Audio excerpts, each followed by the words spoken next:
হযরত সালেহ তার সম্প্রদায়কে সাফ জানিয়ে দিলেন, আল্লাহর নির্দেশিত পথ ও দায়িত্ব কোনোক্রমেই তার পক্ষে ত্যাগ করা সম্ভব নয়, কেননা সত্যের দাওয়াত পৌঁছে দেওয়া তার অপরিহার্য কর্তব্য। তিনি যদি আল্লাহর নির্দেশ অমান্য করেন, তবে আল্লাহর পাকড়াও থেকে তাকে রক্ষা করার বা সাহায্য করার ক্ষমতা কারো নেই। অতএব তাদের ও তার মাঝে আল্লাহর চূড়ান্ত ফায়সালা না আসা পর্যন্ত তিনি এক আল্লাহর দিকেই আহ্বান জানাতে থাকবেন।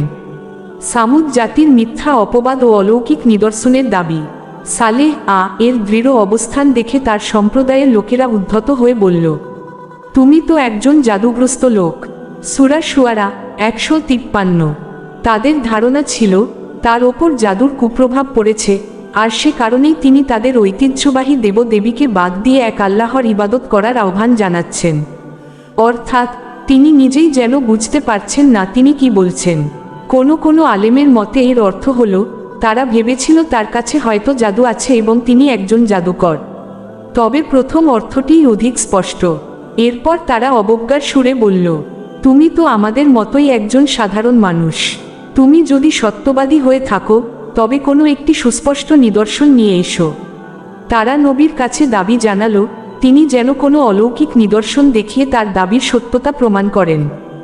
তাদের দাবির পরিপ্রেক্ষিতে আল্লাহ তাআলার নির্দেশে যখন অলৌকিক উটনী প্রকাশ পেল, তখন হযরত সালেহ সতর্ক করে বললেন, এই উটনী, এর জন্য রয়েছে পানি পানের নির্দিষ্ট একটি দিন এবং তোমাদের জন্যও রয়েছে নির্ধারিত দিনের পানি পানের পালা।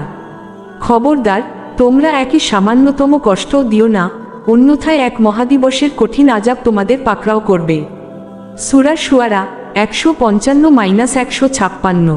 পবিত্র কুরআনের অন্য আয়াতে আল্লাহ তাআলা বিষয়টি এভাবে উল্লেখ করেছেন, তোমাদের কাছে তোমাদের প্রতিপালকের পক্ষ থেকে সুস্পষ্ট নিদর্শন এসেছে। আল্লাহর এই উটনীটি তোমাদের জন্য একটি প্রকাশ্য নিদর্শন। অতএব একে আল্লাহর জমিনে বিচরণ করে খেতে দাও। একে কোনো প্রকার কষ্ট বা ক্লেশ দিও না, অন্যথায় তোমাদের ওপর এক মর্মান্তিক শাস্তি নেমে আসবে। সূরা আরাফ 73।